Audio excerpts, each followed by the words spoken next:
Gloria a Dios. Más fuerte porque es para el Señor, no es para el hombre. Él es el único que vale la pena que nosotros tengamos expresiones de alabanza y de adoración, porque Él es el único que reina y permanece para siempre. Gloria a Dios. Hermanos de la alabanza, pueden pasar a sus lugares.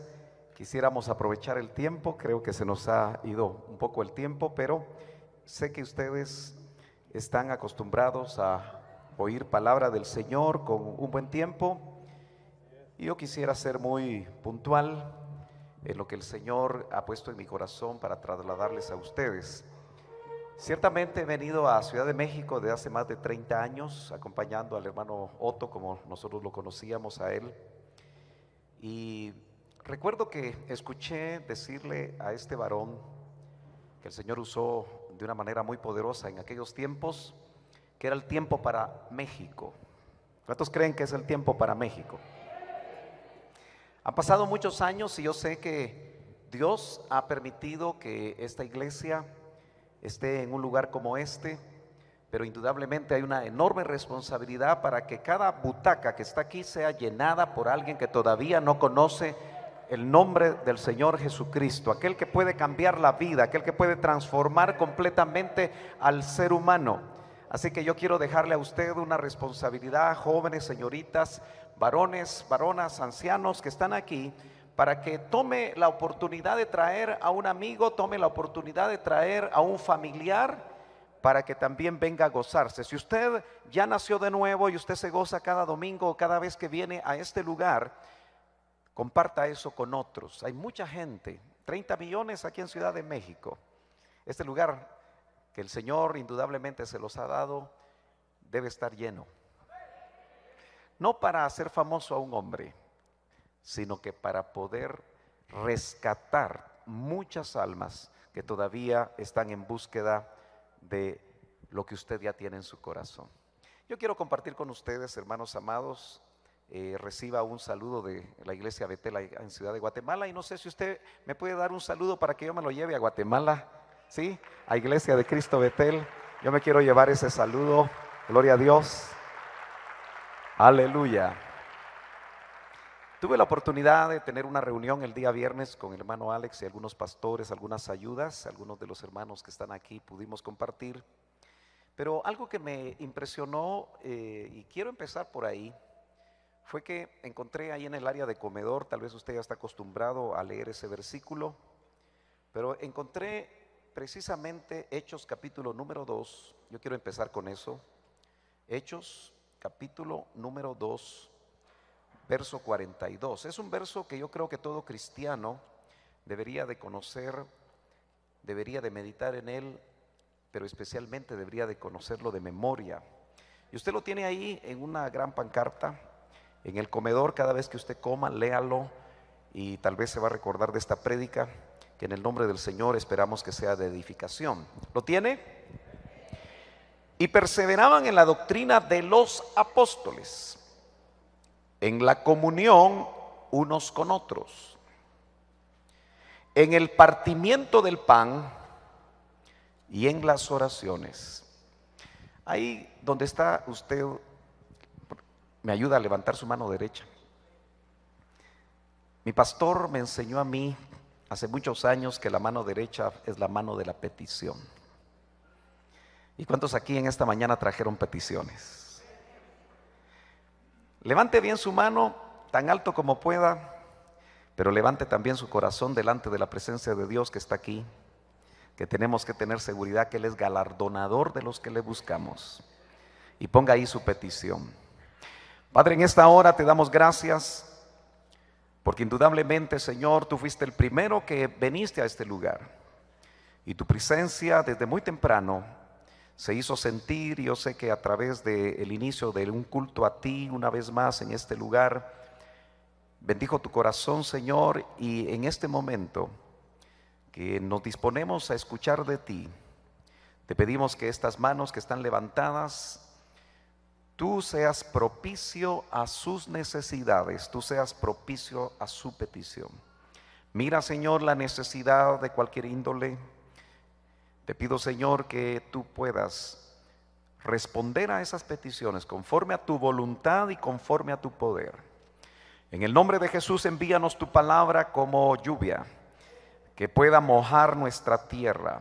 Si nuestra tierra está seca, te pido, Señor, que sea lluvia que con esa tierra seca tú puedas moldear un barro y hacernos según tu voluntad, moldearnos según tu propósito. Bendigo, Señor, esta congregación, bendigo al pastor que tú has puesto en este lugar, a la oficialidad, y te pido, Señor, que tú muestres lo que tú tienes con ellos, que indudablemente es grande para la Ciudad de México. En el nombre de Jesús, amén y amén. Puede tomar su lugar. No me quiero quedar solamente en este versículo, porque quiero tomar otro también y algunos otros que el Señor nos va a ir mostrando. Pero una de las cosas que indudablemente usted puede darse cuenta que son 4 de las cosas que hacía la iglesia del principio. Y creo que nosotros en este siglo XXI necesitamos urgentemente regresar a poder revisar lo que los primeros cristianos hacían, tenerlo tan claro, y de esa manera creo que va a ser un antídoto para que en ningún momento podamos ser desviados de lo que voy a llamar la doctrina de Cristo. Ese es el tema esta mañana, la doctrina de Cristo. Y es interesante darse cuenta que este verso 42 inicia diciendo que los que se habían convertido, ya se había dado Pentecostés. Sabemos que fueron 120 los que estuvieron en el aposento alto, y siempre nos debe llamar la atención que si el apóstol Pablo en 1 Corintios 15 nos dice a nosotros que fueron 500 personas las que vieron al Cristo resucitado, usted se imagina el impacto de lo que significaba ver al Cristo resucitado, el que había muerto en la cruz del Calvario. Y dice que 500 hermanos lo vieron. Entonces uno se pone a pensar por qué solo 120, es decir, 380 testigos de la resurrección de Cristo no estuvieron en el aposento alto, a pesar de que se les dijo que no se fueran de Jerusalén, que iba a venir sobre ellos el bautismo del Espíritu Santo. Se les dio una instrucción muy claramente definida, mas sin embargo ellos no lo hicieron. No desconocemos las razones, pero 120, un número interesante, tuvieron la experiencia que nos narra todo el capítulo 2 del libro de los Hechos, donde lenguas como de fuego se pusieron sobre cada uno de ellos, dice la Escritura. Hablaron en otras lenguas, y usted conoce muy bien este pasaje. Pero ellos indudablemente hacían algo muy interesante que dice: y perseveraban. Perseverar es ser constantemente diligentes. Perseverar en el original griego da la idea de una carga que te ponen sobre tu espalda, y aunque es demasiado pesada esa carga, tú estás firme sosteniendo esa carga sobre tus hombros. Y dice acá que ellos perseveraban en 4 cosas. Una de ellas es que perseveraban en la doctrina de ¿quiénes? A ver, más fuerte. ¿Desayunó usted hoy? En la doctrina de los apóstoles. Ahora yo quiero hacerme una pregunta juntamente con usted, porque la manera de acercarnos a la palabra muchas veces es que cuando la leemos el Espíritu nos hace preguntas o nos vienen a nosotros preguntas. Y nosotros tenemos que estar sensibles con nuestros oídos espirituales a oír respuestas de parte de Dios, que muchas veces vienen en la misma palabra. Pero la pregunta que yo le quiero hacer a usted y que me hacía anoche cuando leía este pasaje es: ¿cuál era la doctrina de los apóstoles? Porque aquí dice que perseveraban en la doctrina de los apóstoles. No dice de un apóstol, dice de los apóstoles en plural. Y entendemos, según el contexto que estamos leyendo en el libro de los Hechos, que eran 12. De hecho, uno de ellos se ahorcó, ¿se acuerda? Sus entrañas, dice que cuando cayó después de ahorcarse, se regaron por el suelo, porque se había cumplido la palabra que se había dado desde los salmos, que ese hombre iba a ser un instrumento de deshonra, porque iba a entregar al Señor. Pero se hizo el procedimiento a través de los 11 que quedaron, para nombrar a uno que llenara el área que él había dejado libre.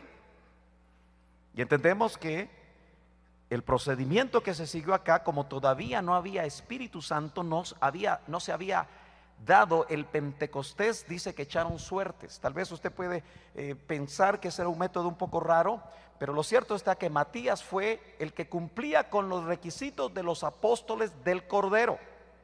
Nosotros tenemos que clasificar a estos apóstoles como los apóstoles del Cordero, cuyos requisitos solamente 12 podían cumplir, y aún Judas, pero no el Judas que se mató, sino que dice que Matías y el otro cumplían el requisito de haber caminado con el Señor desde el bautismo en agua hasta su muerte y su resurrección.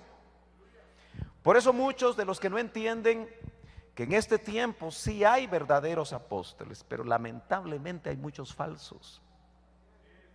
Pero el hecho de que haya muchos apóstoles falsos no significa que haya verdaderos. Es porque ellos critican el hecho y dicen en sus argumentos que solamente hubieron 12. Es más, ellos esgrimen el hecho de que cuando el Apocalipsis habla de 12 tronos, para los 12 apóstoles le dicen incluso con sorna, y tu apóstol va a tener un trono. Si solo son 12, es porque se equivocan al pensar que los apóstoles del Cordero son iguales a los apóstoles del Espíritu, a los apóstoles de la iglesia. Entonces, hermanos amados, la pregunta sigue en el aire. Yo quiero ir despacio. Al fin y al cabo, si usted se me duerme, me voy a bajar y voy a pegarle un grito. No, no es cierto. Qué confianzudo este pastor, va a decir usted, ¿verdad? Pero, ¿cuál era la doctrina en la que perseveraban los que estaban iniciando la iglesia? ¿Será que era una doctrina muy personalizada de los apóstoles? Y entonces yo quiero que vayamos a la misma escritura. Le dije que muchas veces la Biblia nos da a nosotros respuestas. Acompáñeme al Evangelio de Juan, capítulo número 7. Usted dice amén cuando lo tenga. Verso número 16, capítulo número 7 de Juan. Déjeme ver si yo ya llegué, porque no lo encuentro, pero ya lo encontré, ahora sí. Verso 16, ¿lo tiene? Los hermanos de atrás oyen bien. Levantan la mano los que están hasta ahí al fondo. Miren, les quiero decir que aquí hay lugar adelante, no sé por qué se van tan atrás. Yo siempre le digo a los hermanos que pastoreo, que tengo el privilegio de pastorear, ¿por qué se sientan hasta atrás? Porque cuando yo esté en el cielo y ustedes estemos en el cielo, donde están los 4 seres vivientes, están los 24 ancianos, miriadas de ángeles, ¿dónde se va a querer usted sentar? ¿Hasta atrás? Entonces empiece a practicar. Siéntese adelante, deje que los que vienen tarde se sienten atrás. Dicen amén los que están hasta allá atrás. Allá no les gustó. Yo leo: Jesús les respondió y dijo, yo quiero que ponga atención a eso, y si usted es de los que subraya, subraye, porque la próxima vez que lea usted lo que subrayó, y es válido poner algunas notitas en su Biblia, eso no es un sacrilegio, para que cuando vuelva a leer usted ese pasaje, el Señor le va a recordar cosas y se las va a ampliar. Dice: Jesús le respondió y dijo, mi doctrina no es mía. ¿Quién es el que está hablando? Entonces, hoy vamos a hablar de la doctrina de Cristo. Y no he dejado de lado la pregunta si la doctrina de los apóstoles era la misma doctrina de Cristo. Porque dice que perseveraban, los primeros cristianos perseveraban en la doctrina de los apóstoles. Dice amén. Yo no quiero pensar que usted es una iglesia bautista. No tengo nada contra los bautistas, pero a ellos les prohíben decir amén. Les prohíben aplaudir. Esta es una iglesia con avivamiento del Espíritu Santo. Entonces usted me va a retroalimentar a mí cuando esté de acuerdo, porque amén lo que significa es así es. Entonces yo voy a entender que no solo usted me está entendiendo, sino que está de acuerdo. Dice amén. Bueno, el verso dice: mi doctrina, está hablando Cristo, esta es la doctrina de Cristo, ¿estamos de acuerdo? No es mía, dice. ¿Y entonces de quién es? Ahí lo dice. Ya nos complicamos porque por un lado tenemos la doctrina de los apóstoles, la doctrina de Cristo, y ahora él dice: sino de aquel que me envió. Hermano amado, ¿quién lo envió a él? Entonces hay doctrina del Padre, hay doctrina del Hijo y hay doctrina de los apóstoles. Mi pregunta es: ¿será la misma? Usted está bien doctrinado. Me gusta predicar aquí. Gloria a Dios. Entonces, hermano amado, si seguimos leyendo, dice: el que quiera, verso 17, hacer la voluntad de Dios. ¿Usted quiere hacer la voluntad de Dios? Yo creo que los que vienen a los cultos quieren hacer la voluntad de Dios. Conocerá si la doctrina es de Dios o si yo hablo por mi propia cuenta. ¿Cuántos saben que Jesucristo es Dios? Pero qué tremendo, porque Él no traía su propia doctrina. Dio un tremendo ejemplo de sujeción. ¿A cuántos les gustan sujetarse aquí? ¿Les cuesta sujetarse? Levanten la mano, pues. Así los metemos. Yo ya vi que tienen un cuartito de ministración, porque a todo el que le cuesta sujetarse hay que ministrarlo. Pero la naturaleza humana es así. No nos es fácil sujetarnos. Por eso nos tienen que poner policías. Y a veces nos pasamos a los policías. Nos ponen semáforos y nos pasamos en rojo. Nos cuesta sujetarnos. Es parte de la naturaleza pecaminosa que tenemos. Pero ojo, Él vino a la tierra.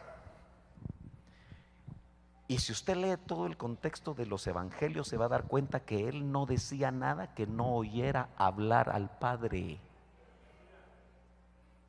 Él oraba toda la noche, igualito que nosotros. ¿Y por qué se ríe, hermano? Este martes van a tener una velada. Nosotros le llamamos vigilia. Hoy veo que ustedes le llaman velada. ¿Será que van a venir todos? Solo el pastor se rió, porque él los conoce. ¿Aló? Ya se pusieron tristes mis hermanos, porque para orar nadie se apunta muchas veces. ¿Verdad que nos cuesta? Seamos honestos. Nos gustan otras cosas. Y usted va a ver que en Hechos 2:42, que no le hemos dejado de lado, era de las cosas en las que perseveraban los primeros cristianos. Por eso la iglesia está como está de cabeza en general, porque olvidó lo más importante. Pero yo sigo en el asunto. Dice: el que quiera hacer la voluntad de Dios conocerá si la doctrina es de Dios o si yo hablo por mi propia cuenta. Verso 18. El que habla por su propia cuenta. Hay apóstoles hoy que hablan por su propia cuenta. Ni siquiera el Hijo lo hizo. El que habla por su propia cuenta, su propia gloria busca. Por eso hay hombres que hoy andan buscando su propia gloria en diferentes latitudes. ¿Me está entendiendo? A veces hablo en parábolas, pero el que busca la gloria del que le envió, este es verdadero. Usted tiene una manera de poder identificar a los verdaderos ministros del Espíritu en este tiempo tan peligroso, cuando usted ve si esas personas están buscando su propia gloria o están buscando la gloria del que los envió. Muy sencillo.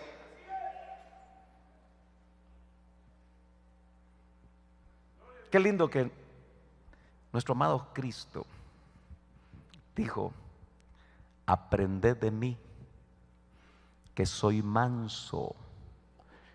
¿Y qué más? Humilde de corazón.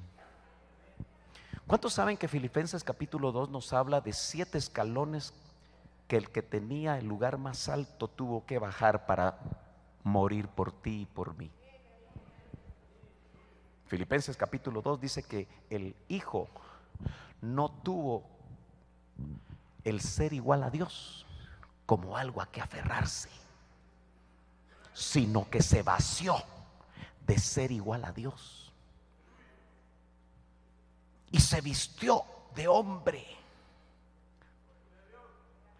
se vistió de siervo y murió en la cruz por usted y por mí.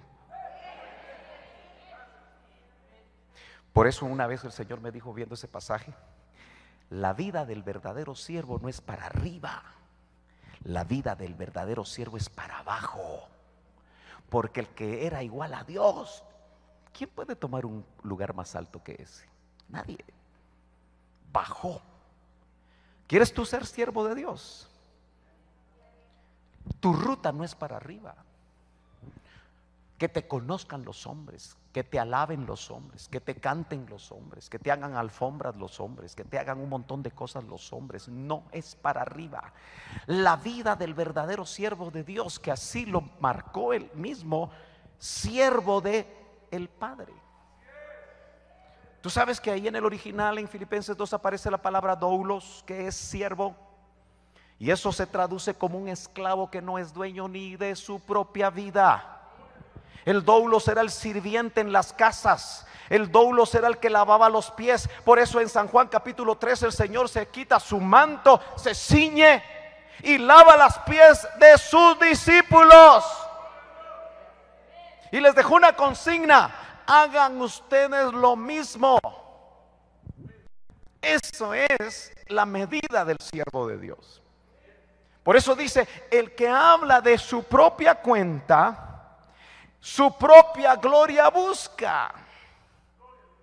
Hermano amado, tú puedes estar aquí sentadito, preparándote, oyendo palabra, y un día, si el Señor en su misericordia te llama al servicio, recuérdate que no es para que tú te engrandezcas, no es para que saques el pecho, es para que tú te parezcas a aquel que vino a la tierra para ser un verdadero siervo, para darle la gloria a aquel que lo envía. Dale un fuerte aplauso al Señor, aleluya.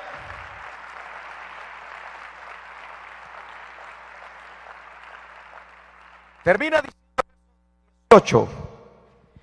Este es verdadero y no hay en él injusticia. ¿Cuál será la doctrina de Cristo? Acompáñame a Marcos, vamos a leer unos versos rapidito.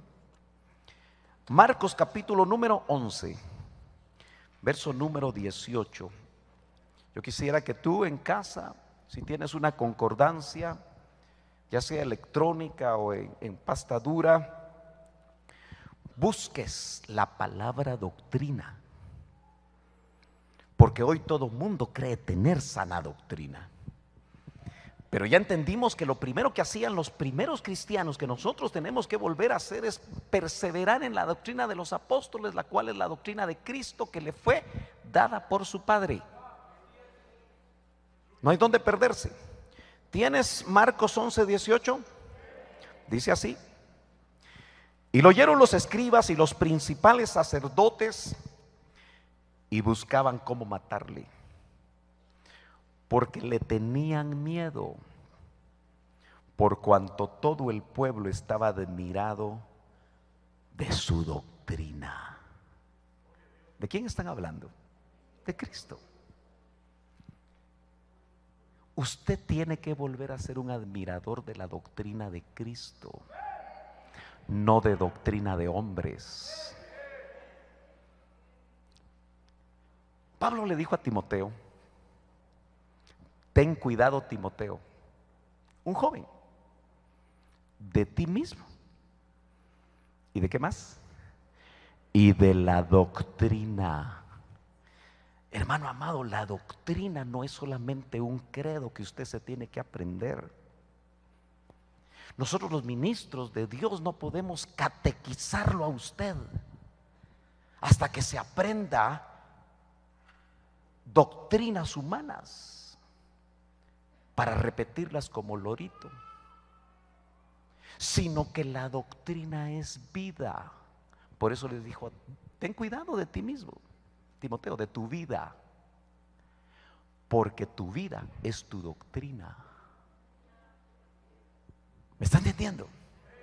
Por eso el amado Cristo en 3 años y medio, dice San Juan capítulo 1, y el Logos se hizo carne.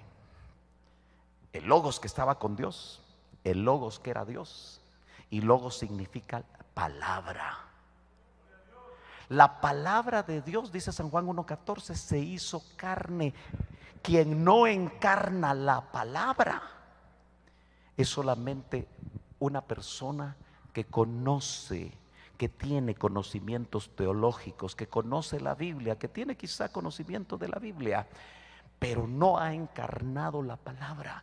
La tarea que el Señor tiene y que hacían los primeros cristianos perseverando en la doctrina de los apóstoles era encarnar la palabra. ¿Me está entendiendo? Ese Logos que era Dios se hizo carne, se humanó. Amén. Él es perfecto Dios y perfecto hombre, pero vivió una vida en esos 3 años y medio de su ministerio público, donde los evangelios nos dejaron plasmada su vida y nos piden ahora las epístolas, los apóstoles que escribieron nos piden que nosotros seamos conformados a la imagen de Él, no a la imagen de ningún hombre, por encumbrado que esté ese hombre. El modelo es Cristo. Puestos los ojos en el autor y consumador de la fe. Tus ojos están en Él, deben estar en Él.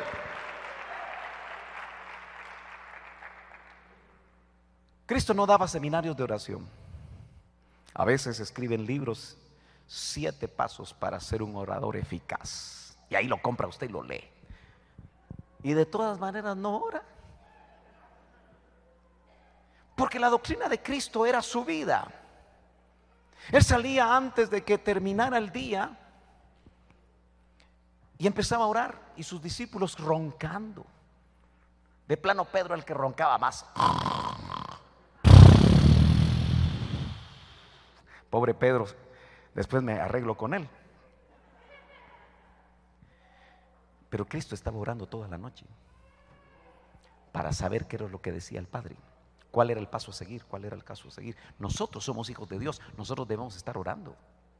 Señor, ¿qué es lo que me toca hacer ahora? ¿Qué es lo que tú tienes para mí? ¿Me está entendiendo, hermano amado? Entonces, dése cuenta usted que lo que hacía era que oraba, no daba seminarios de oración, no escribía libros sobre oración.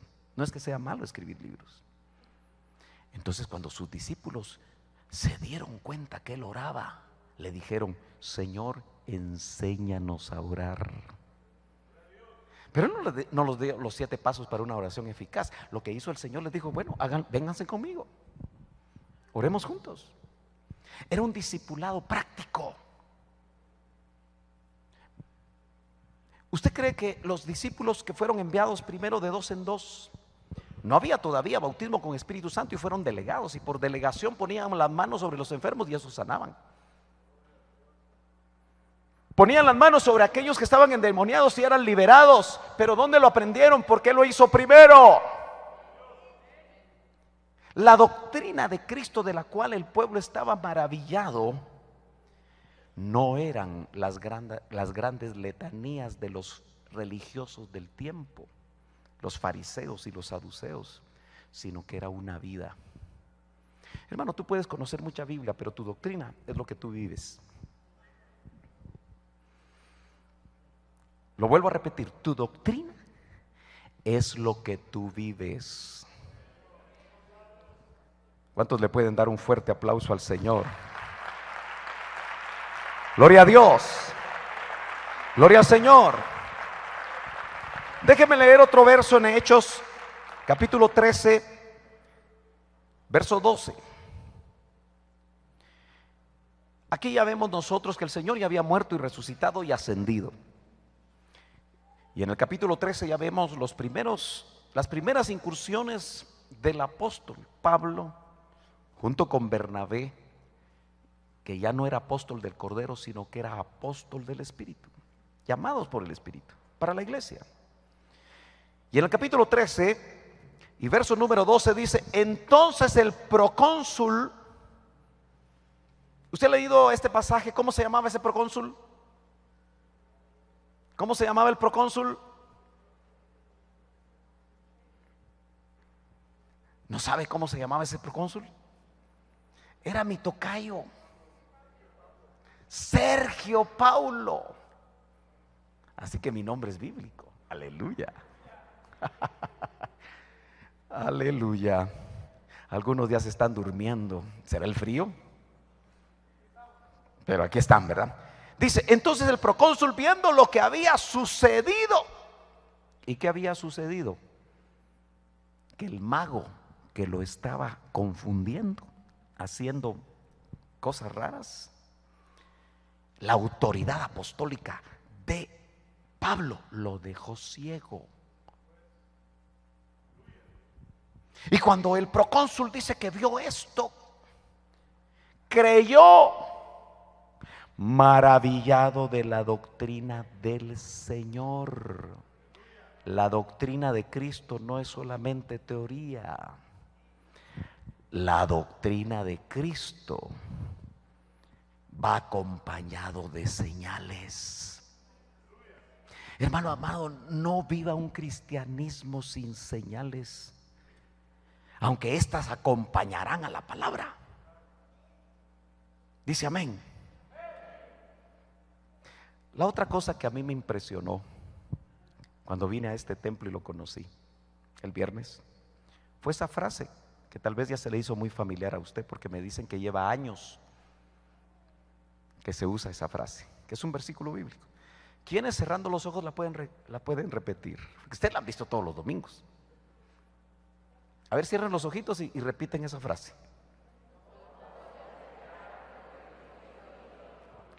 Yo solo ahí. No podemos callar lo que hemos visto y oído. Hechos 4:20. Yo quiero seguir predicando sobre eso. En este pasaje vemos dos cosas. No sé si usted me quiere acompañar. Abra su Biblia, aunque lo conoce bien. Porque no podemos dejar de decir lo que hemos visto y oído. ¿Sabe por qué me impresionó? Porque el fundador de Ministerio Selim usaba ese verso y lo usó desde hace casi 40 años. Y yo me gocé mucho de que el pastor Alex, Dios le haya mostrado, porque se lo tuvo que haber confirmado, que debía de usar esto. Porque Dios quiere hacer algo maravilloso con ustedes. Este varón, el doctor Ríos, un varón muy humilde, médico cirujano, empresario de prestigio en Guatemala. Dios tenía un plan con él y dejó todo por llevar a cabo ese plan. Muy temprano en su ministerio Dios le dio una frase que yo se la quiero trasladar a usted. Y cuando él empieza su ministerio, Dios le dice: por un evangelio como al principio. ¿Usted quiere un evangelio como al principio? Especialmente viendo las caricaturas de evangelio que hoy nos quieren presentar. Porque hoy hay muchas cosas, pero que no están presentando un evangelio bíblico conforme a la doctrina de Cristo. Y lo que nosotros necesitamos seguir y perseverar, constantemente diligentes en la doctrina de los apóstoles, que era la doctrina de Cristo, la cual era doctrina del Padre. Eso dijimos en la primera parte del mensaje. Pero yo veo dos cosas aquí. ¿Cuántos saben que nosotros tenemos 5 sentidos? Vista, oído, olfato, gusto, tacto. Aquí se mencionan 2. No podemos callar lo que hemos, el sentido de la vista. Y por eso, cuando usted viene al culto, el culto, ¿cuántos saben que es un misterio, un culto a Dios? ¿Sabe usted que cada culto debería ser diferente?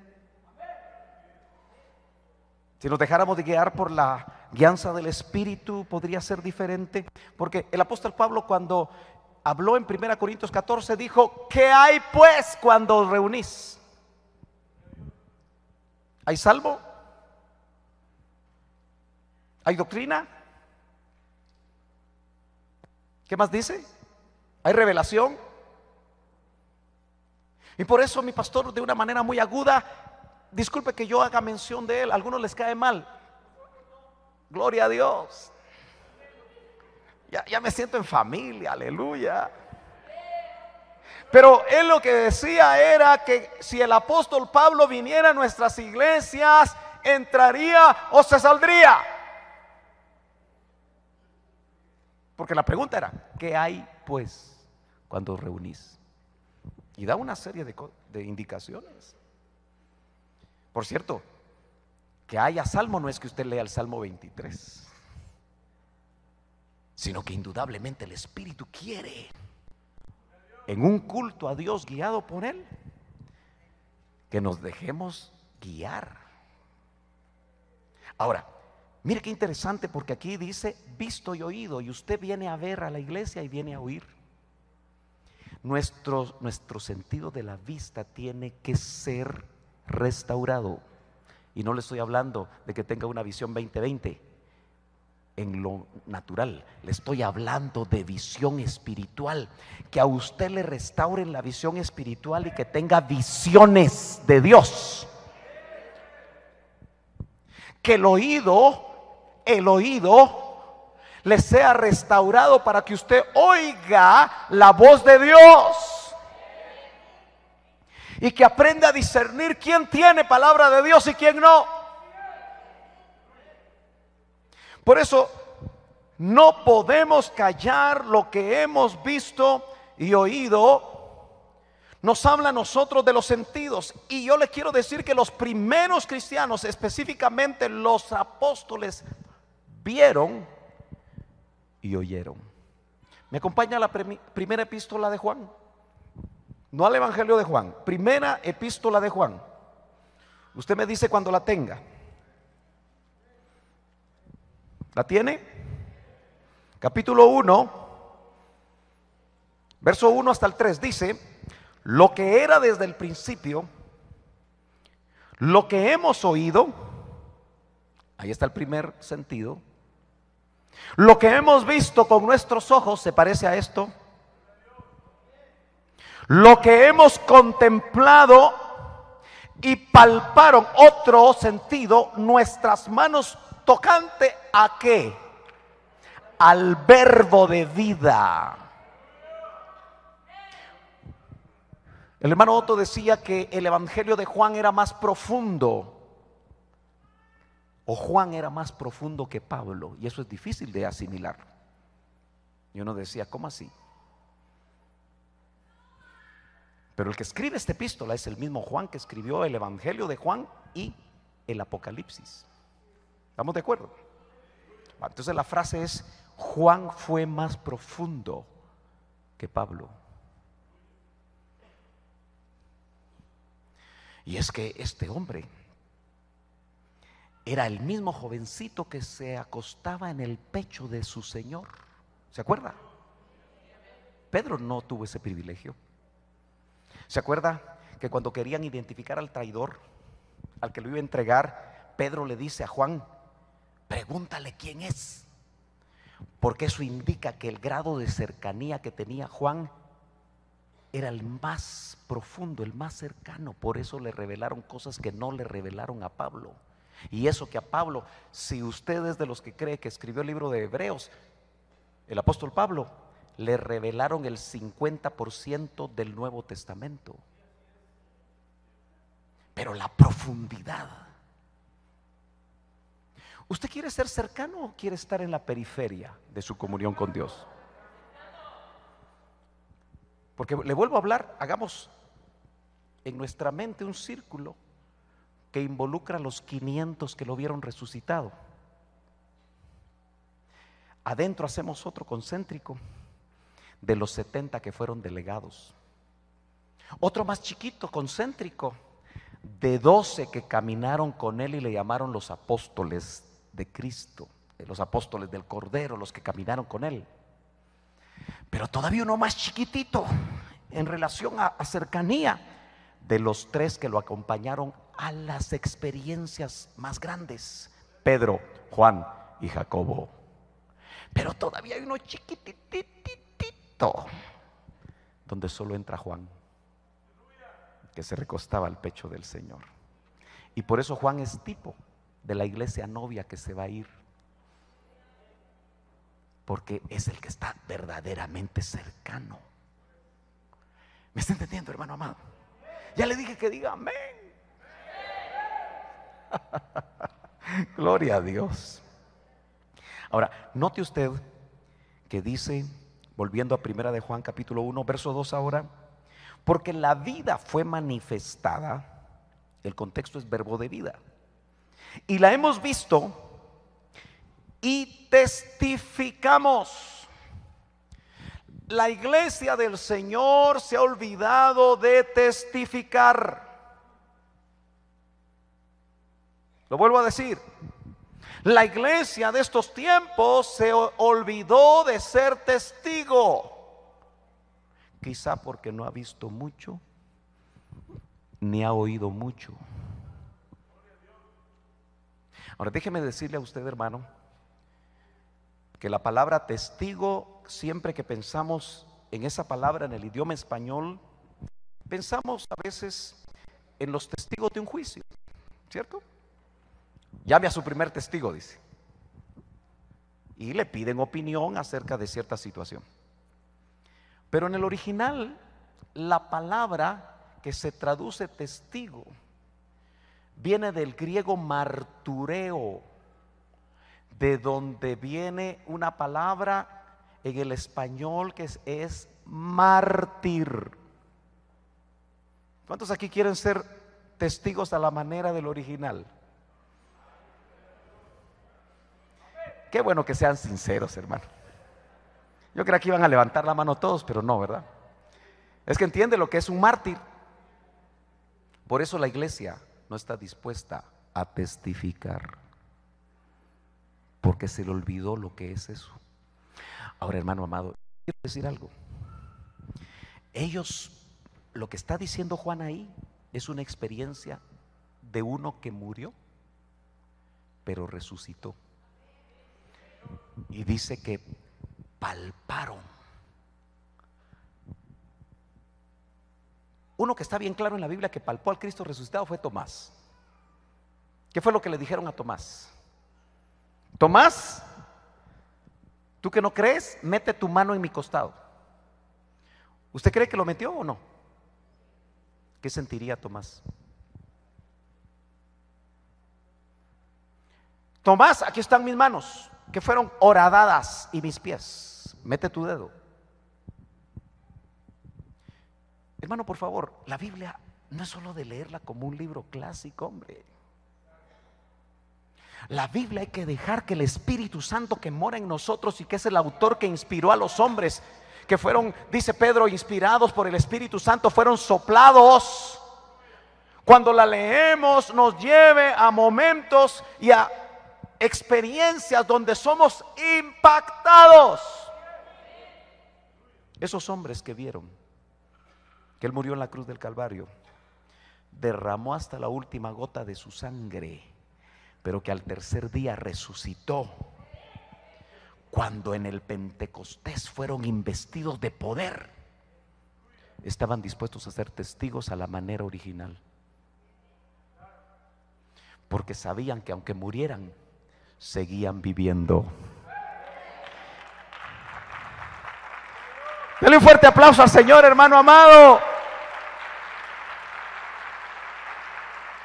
Oh, hermano, por eso el apóstol Pablo decía: yo anhelo conocerle en el poder de su resurrección. Nosotros ahora necesitamos pedir no un carro nuevo, esas son añadiduras. Dios sabe de lo que tú tienes necesidad, y ojo, te lo va a dar si estás preparado. Yo he conocido gente que cuando viene en camión, ya estoy hablando como mexicano, cuando viene, porque para nosotros un camión es otra cosa, viene puntual a la iglesia y Dios mira su desarrollo, su desenvolvimiento, su interés de levantarse temprano, porque en el camión y el tráfico y todo lo demás hace que tenga que sacrificarse. Pero entonces Dios dice: a mi hijo amado le voy a dar su carrito, y le da el carrito. Aquí se dice el coche. Ya me entendió, ¿verdad? Le da su coche, un cochecito. Solo que cuando le da el cochecito, ya no viene a la iglesia, se va a pasear con la familia. Cualquier parecido es pura coincidencia. ¿Cuántos dicen amén? Eso lo he visto yo en muchos lugares. Y entonces el Señor le dice: no, mejor te lo quito. Choca un día de estos, no tiene para arreglarlo, y otra vez viene en camión, puntual a la iglesia.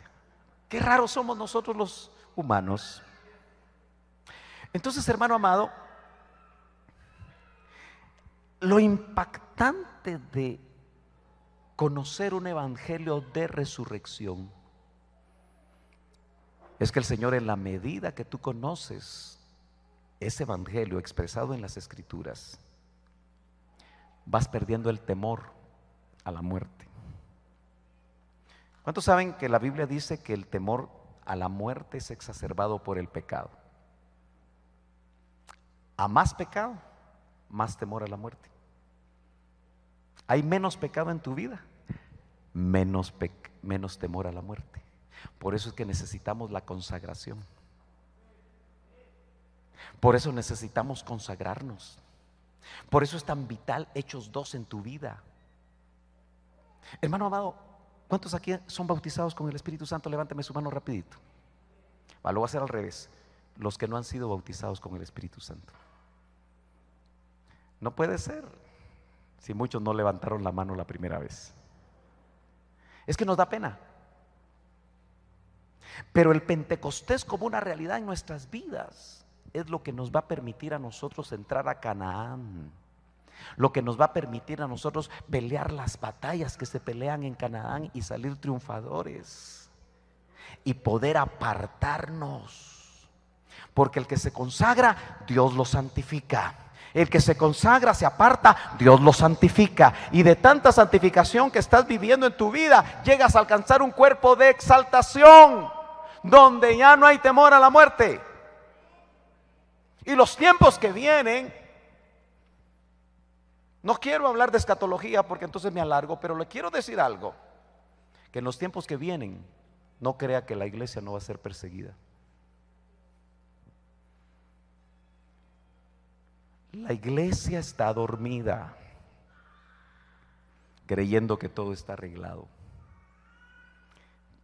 Pero vienen tiempos difíciles, lo dice la Escritura, que en los postreros tiempos habrá esto. ¿Lo ha leído usted? La historia de la iglesia ha demostrado que los grandes avivamientos han surgido de persecuciones. Ay, hermano, tan bonito que iba ahora, ya me están poniendo usted en temor. Pero después de Pentecostés usted empieza a ver que en el capítulo 4 de los Hechos hay persecución.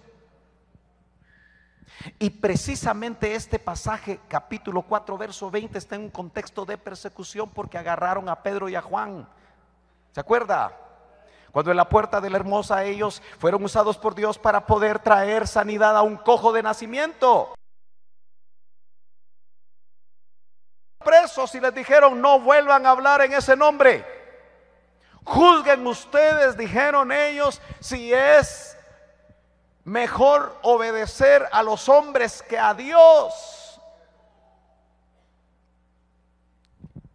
Y inmediatamente dijeron: porque no podemos callar lo que hemos visto y oído. ¿Usted no se había dado cuenta de lo que el Señor le reveló a su pastor cuando puso ese texto ahí? Porque es un texto en el contexto de persecución. Tengo unos 15 minutos, hermano Alex. Tengo unos 15 minutos. 15 minutos.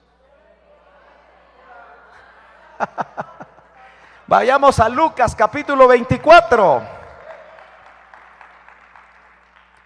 En Lucas capítulo 24 el Señor hace 3 operaciones resucitado que necesitamos hoy para que nuestros sentidos sean restaurados para la última batalla que nos tocará vivir en la tierra. ¿Está conmigo ahí en Lucas capítulo 24? No puedo leer todos esos versos, pero yo le aconsejo que los lea despacio en casa. Lucas 24 es un capítulo maravilloso, hermano, que hay que comérselo despacio. Pero en el contexto, Cristo ya había muerto, pero el primer día de la semana había resucitado. Y dentro de sus discípulos, que no eran de los apóstoles del Cordero de los 12, habían 2. Cleofas era el nombre de uno de ellos, y se les conoce muy popularmente como los discípulos de Emaús. Amén. ¿Estamos bien? Estaban tan tristes. Si había de esas latas de Coca-Cola, valga la publicidad, vacías, que a veces uno cuando está viendo solo el suelo, ¿verdad?, y encuentra una lata y uno va triste, dice ¡pah!, tira la lata. O tal vez una piedra. Yo sé que usted me va a pedir el versículo, ¿verdad? Solo estoy imaginando un poquito. Pero iban platicando.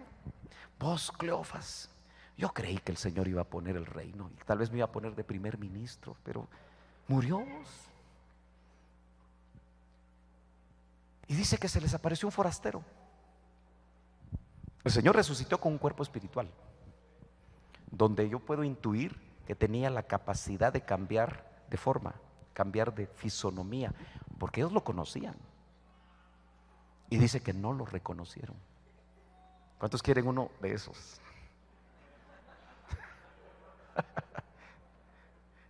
Lo vamos a obtener cuando los muertos en Cristo resuciten primero, o aquellos que estemos vivos cuando Él venga, seremos transformados, donde lo mortal se vista de inmortalidad y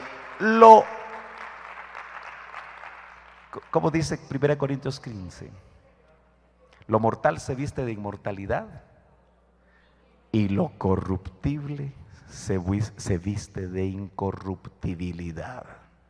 Yo quiero uno de esos. ¿Sabe qué? Cristo ya pagó por uno de esos. en la cruz del Calvario para nosotros. Es su promesa. El forastero iba y dice: ¿cuáles son esas pláticas que lleváis? Solo tú eres un forastero en Jerusalén que no sabes todo lo que aconteció. Y usted conoce todos los detalles ahí. Pero yo lo quiero hablar rapidito de 3 operaciones que el Señor hizo con ellos, que necesitamos urgentemente que el Señor haga a nosotros para que nuestros ojos y nuestros oídos sean abiertos. Verso 31, vayamos directamente hasta ahí. Hagamos un poquito de contexto en el verso 28. Dice: llegaron a la aldea donde iban, es decir, a Emaús. ¿Sabe qué significa la palabra Emaús? ¿Quién sabe qué significa? Aguas tibias. 100 puntos, hermana. Así me gusta. Así se contesta. Aguas tibias. Los discípulos que venían del fuego del avivamiento de Jerusalén regresaron a Emaús para volverse tibios. Y según Apocalipsis 2, ¿a dónde van los tibios? ¿O es capítulo 3? Capítulo 3, ¿verdad? Los tibios, dice: yo los voy a vomitar de mi boca, porque no eran cuerpo. Porque uno vomita solo lo que no es absorbido por el cuerpo. Dice amén. Ahí iban los de Emaús todos tristes. Pero dice: mas ellos le obligaron, ¿a quién? Al forastero, que no sabían quién era, a quedarse, diciendo: quédate con nosotros, porque se hace tarde. Y el día ya declinado, entró pues a quedarse con ellos. Y aconteció, verso 30, que estando sentado con ellos a la mesa, tomó el pan y lo bendijo, lo partió y se los dio. Yo quiero que usted ponga atención a eso, porque eso no fue casualidad. Porque inmediatamente eso que hizo el Señor trajo una operación del resucitado que necesitamos nosotros hoy. Entonces les fueron abiertos los ojos. ¿Qué ojos? Los espirituales. ¿Puede haber ceguera espiritual? Puede haber ceguera espiritual, hermanos, en los hijos de Dios. Estos eran discípulos de Cristo. Entonces Él les abrió los ojos. Esta mañana, si tú necesitas que el Señor te abra los ojos, cuando hagamos la invitación, acércate rápidamente para que oremos por ti, que el Señor en su misericordia abra los ojos espirituales. Y se decían el uno al otro: no, mire, ese es un síntoma del que le abren los ojos. Si tú oyes la palabra y ya no te pasa esto, es que tienes ceguera espiritual, porque dice: no ardía nuestro corazón cuando Él nos abría las escrituras. Lo lee bien. No ardía nuestro corazón en nosotros mientras nos hablaba en el camino y cuando nos abría las escrituras. Segunda operación. La primera del Cristo resucitado es que abre los ojos. Pero la segunda es que nos abre las escrituras. ¿Cuántos quieren que el Señor les abra las escrituras? Si usted ve los contextos, el Señor les tuvo que decir a los de Emaús, sus discípulos, pero fueron discípulos antes de la cruz. Yo quiero ser un discípulo después de la cruz. ¿Y usted? Porque después de la cruz lo que se encuentra es al verbo de vida. Entonces, hermano amado, les dijo: oh tardos, oh lentos. No, yo les decía que en las escrituras, en los salmos, en los profetas, ellos hablaban acerca de lo que iba a acontecer conmigo. Hermanos, a veces nosotros leemos el Antiguo Testamento y nos dormimos. No entendemos. Por eso yo le contaba al hermano Alex que en una ocasión que el hermano Otto tuvo la oportunidad de ser invitado para ir a Israel. Todos los cristianos quieren ir a Israel y se bautizan en agua y se quieren ir a bautizar al Jordán. Momento, pueblo, ¿no ya eres bautizado pues? Y hasta tienes que pagar, aquí no te cobraron. Y hasta traen una su botellita de agua del Jordán.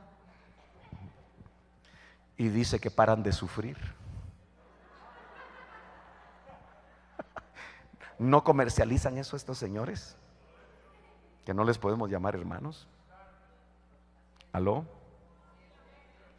Entonces el hermano Otto fue y dice que venía de regreso porque le iba con una gran expectativa de encontrar al Señor, una presencia, algo especial. Y no encontró nada. Solo el comercio de las 3 religiones monoteístas que hay. Negocio de los judíos, negocio del cristianismo religioso, son monoteístas, y negocio de los musulmanes que también son monoteístas. Entonces iba triste. Dice que alguien le regaló su viaje por el Mediterráneo, un yate, y un día que iba triste en la popa del barco. Y le dice al Señor: Señor, yo no encontré nada ahí. Entonces le dijo: búscame en los salmos. No sé si oyó. Búscame en los salmos.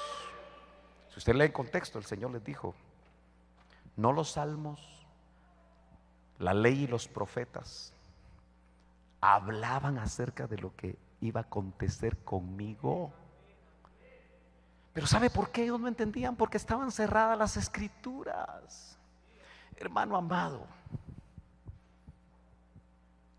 si tienes cerradas las escrituras, eres de los que se aburre y no lee la Biblia. ¿Cómo está tu Biblia, hermano? ¿Nuevecita? ¿Está nueva tu Biblia? ¿O ya está toda ajada, toda subrayada? Ya se le cayó la pasta y tuviste que mandarla a encuadernar. ¿Cómo tienes la Biblia? ¿O eres como la viejita que se le olvidaron los lentes en la Biblia y pasó como 3 meses buscando los lentes? ¿Dónde están mis lentes? ¿Dónde están mis lentes? Es que hacía 3 meses que los había dejado metidos en la Biblia. El pueblo de Dios de estos tiempos no lee la Biblia. Examínate. Menos los jóvenes, con sus excepciones, gracias a Dios. Porque hay tanto que hacer en este mundo, tanto que leer en las redes sociales, tanto que ver en Netflix. ¿Aló? Yo a veces paro de enseñar y predico. Pero cuando se me ponen raros los hermanos, mejor sigo enseñando, ¿verdad? Necesitamos que el Cristo resucitado nos abra los ojos, pero que también nos abra las escrituras, porque dice: no ardía nuestro corazón cuando nos abría las escrituras. Hermano, yo hubiera querido ir caminando ahí como un cuarto personaje. ¿Cómo sería ese magisterio maravilloso del Cristo resucitado, hablándole de los salmos, hablándole de la ley, hablándole de los profetas? Aleluya, que ardía el corazón. Usted y a mí nos tiene que volver a abrir, a arder el corazón, hermanos. Es muy fácil caer en religiosidad. Venir al templo el domingo a marcar nuestra tarjeta para que nuestra conciencia religiosa se sienta bien. Como ya se están levantando algunos, mejor termino. Pero yo me imagino que es porque tienen algo que hacer, ¿verdad? Es permanencia voluntaria. Es temprano. Pero veamos lo que dice el verso 33. Y levantándose, mire lo que produce que el Señor te abra los ojos y te abra las escrituras. Eran 11 kilómetros los que habían caminado a pie. Ellos sí no tenían Mercedes-Benz ni BMW. Era Dodge pies. Era marca Dodge el vehículo. No, a puro golpe de calcetín, hermano. ¿Cómo le dicen aquí a lo que se ponen a puro golpe de chancla?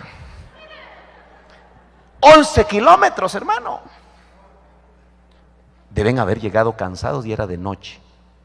Pero dice el verso 33, porque eso, hermano, usted tiene que ver que usted tiene que salir de aquí diferente. Y levantándose en la misma hora, volvieron a Jerusalén, otros 11 kilómetros. ¿Qué produce eso, hermano? Es una sobrenaturalidad. Yo sé que usted ha experimentado, yo sé que el hermano Alex como pastor ha experimentado, a veces cuando predicamos 2 o 3 veces o 4 veces en un día, hermano, ya la última, ya no queremos subir. Porque dicen que 1 hora de predicación es equivalente a 8 horas de trabajo. Yo a veces cuando termino de predicar no sé si comer o irme a dormir. Aleluya. Ellos regresaron 11 kilómetros. Y dice el verso 34, o desde el 33 dice: y levantándose en la misma hora volvieron a Jerusalén y hallaron a los 11 reunidos. Ya no estaba Judas, y a los que estaban con ellos habían otros que decían: ha resucitado el Señor verdaderamente y se le apareció a Simón. Entonces ellos contaban las cosas que les habían acontecido en el camino. Les habían abierto los ojos y les habían abierto los oídos, y eso produjo algo en ellos, nueva fuerza. Cuando uno está cansado físicamente y tiene que predicar, uno experimenta, hermano, que le dan nuevas fuerzas. Cuando uno termina de predicar, uno ya baja otra vez cansado. Porque eso es el poder del Espíritu Santo, es la unción. Y si tú ya fuiste ungido, hermano, no me vengas a decir que no vienes al culto temprano porque estás cansado. Mejor ponte a orar unos minutitos cuando te levantas y el Señor te va a dar nuevas fuerzas. Porque correrán y no se cansarán, caminarán, dice la Escritura, y no van a detenerse. Aleluya. Porque nos van a dar alas de águila. ¿Y quienes quieren las fuerzas del búfalo? Eso lo dice la Escritura. Pero si tú fuiste muy cuidadoso, tú te vas a dar cuenta que falta todavía una operación. Y vamos a caminar un poquito más adelante. Y vamos a leer desde el verso 38, dice: pero Él les dijo: ¿por qué estáis turbados? Y vienen a vuestro corazón estos pensamientos. Ojo, cuando usted está turbado, vienen pensamientos negativos. No tome decisiones cuando usted está turbado. Entonces, espantados y atemorizados, pensaban que veían espíritu. Pero Él les dijo: ¿por qué estáis turbados y vienen a vuestro corazón estos pensamientos? Mirad mis manos. ¿Se da cuenta que hay que ver? Mirad mis manos. Ahora Él ya no está físico, pero con los ojos de la fe nosotros podemos ver. Porque la fe, dice Hebreos 11:1, es pues la fe, la certeza de lo que se espera, la convicción de lo que no se ve. ¿Estará Cristo aquí? Pero no lo ven nuestros ojos naturales. Pero nuestro espíritu, que ya tomó vida, lo percibe. Porque el espíritu percibe que Él está aquí. Por eso tú pasas aquí. Tú no pasas porque vino un predicador nuevo de Guatemala. Tú vienes al frente porque sabes que aquí está la presencia del Señor. Y el que te va a ministrar es Él, el que te va a liberar es Él, y el que va a hacer esas operaciones va a ser Él. Dele un fuerte aplauso al Señor, aleluya.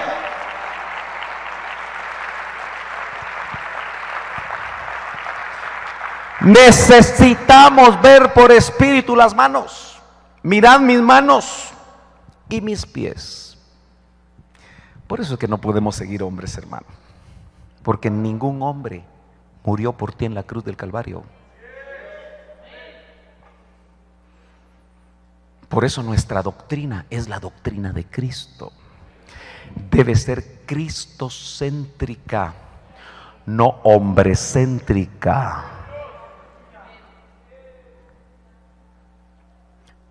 Que yo mismo soy, palpad y ved. También el sentido del tacto, palpad y ved, porque un espíritu no tiene carne y huesos. Aquí nos enseña el Señor. Como veis que yo tengo, nos da una clase de lo que es el cuerpo espiritual con el que Él resucita. Se puede palpar, no es una visión. Las visiones son generalmente en 2 dimensiones. Esto era en 3 dimensiones. Había volumen. ¿Me estoy dando a entender, hermanos amados? ¿Está muy serio usted o ya está cansadito?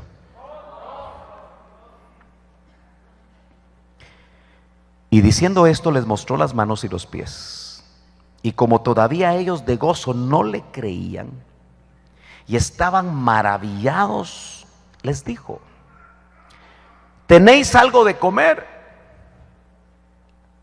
Con el cuerpo espiritual, para los que quieren que haya guaraches en el cielo, o sus carnitas o sus taquitos, parece ser que después de la resurrección se puede comer. ¿Cuántos se van a poner alegres? ¿Tenéis algo de comer? Entonces le dieron parte de un pez asado y un panal de miel. ¿Cómo será el pescado asado con miel? De repente alguna vez se hace uno y ahí me invita. Entonces le dieron parte de un pez asado y un panal de miel, y él lo tomó y comió delante de ellos, para demostrar que él había resucitado. Y aquí viene la tercera operación con la que quiero terminar. Y les dijo: estas son las palabras que os hablé, estando aún con vosotros. Hermano amado, mire, los pastores nos gastamos la garganta predicando, ¿cierto? Mi pastor le dio un derrame en sus cuerdas, que le afectaron sus cuerdas vocales 4 años antes de morir. Nunca pudo volver a hablar igual y tenía una voz de locutor, pero se desgastó hablando la palabra de Dios. ¿Y sabe qué es lo triste? Que miles y miles les entró por aquí y les salió por acá. Su pastor, entiendo que desde los 21 años, y aquellos que empezaron con él, ha gastado su garganta predicándole la palabra de Dios, y por eso usted está aquí. Jesús por 3 años y medio les habló, pero no pusieron atención, porque les dice: estas son las palabras que os hablé, pasado, estando aún con vosotros, que era necesario que se cumpliese todo lo que está escrito de mí en la ley de Moisés, en los profetas y en los salmos. ¿Ya te diste cuenta que desde Génesis hasta Malaquías, esos 39 libros hablan de Cristo? Génesis habla de Cristo. Capítulo 3 de Génesis, verso 15, se le define como el protoevangelio, porque desde el Génesis capítulo 3 y verso 15 se dio la promesa de salvación para el hombre caído. Léalo en casa. Y así puedes encontrar en Éxodo, en Levítico, en Números, en Deuteronomio, que todos los libros apuntan a Cristo. Pero cuando están velados los ojos y las escrituras están cerradas, no se miran. Y entonces les dice en el verso 45, ya con esto sí me despido: entonces les abrió la mente. No sé si tu versión dice que les abrió el entendimiento, pero la palabra nous en el griego se traduce mente, y el concepto es la mente total, porque hay 4 palabras que se traducen mente en nuestro idioma y no logramos ver nosotros la diferencia: nous, dianoian, fronema y nefros. Todas esas palabras en el griego tienen diferentes acepciones, pero en nuestro idioma español Las traducciones solo lo traducen mente y no vemos la diferencia. Pero nous es la que envuelve el fronema, la dianoia y el nefros. Entonces lo que les abrió fue toda la mente. Es una operación del resucitado. ¿Y con qué propósito se las abrió? Porque indudablemente estaba cerrada. Pero aquí dice claramente que es para que comprendiesen las Escrituras. Dice la Biblia: mi pueblo perece por falta de conocimiento. Por falta de conocer la Biblia, muchos han sido engañados y seguirán siendo engañados. Pero como yo ya terminé de predicar, yo quiero que usted se ponga de pie y me permita lo que yo considero que es lo más importante de este momento. Si usted logra no irse en este momento, yo se lo voy a agradecer, salvo los que tengan algo urgente que hacer. Pero permítame ministrar esta palabra,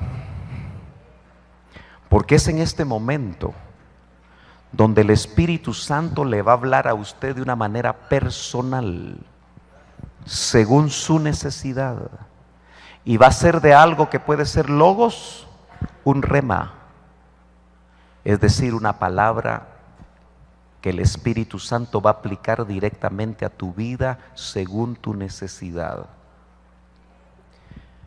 Yo sé que hablé varias cosas, pero me quiero en esta mañana concretar en las 3 operaciones del Cristo resucitado. Y quiero hacer una invitación a todos los que están aquí, aún a los que están hasta allá arriba, que busquen encaminarse lo más que puedan para venir aquí al frente. Si tú necesitas que te abran los ojos espirituales. La segunda invitación es si tú quieres que te abran las Escrituras. Y la tercera es si tú quieres esta mañana o tarde ya, que te abran la mente. Eso no lo hizo el Señor